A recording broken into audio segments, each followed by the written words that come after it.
Здравейте! Сега ще ти покажа още една фокус карта. Така отваряме, едното с нея тали хол червено и показвам, че е обикновено. След това го размешваме.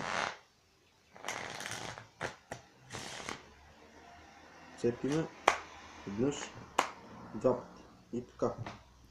Сега ще избера 4 карти по този начин. 1, 2, 3 и 4. Показвам ви 4-те карти на камерата, надявам се да се вижда.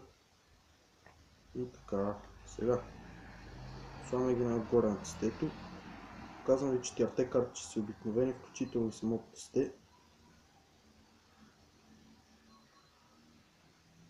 Слагаме ги най-отгоре, 4-те карти и ги слагаме отгоре на тестето, само че този път обърнати.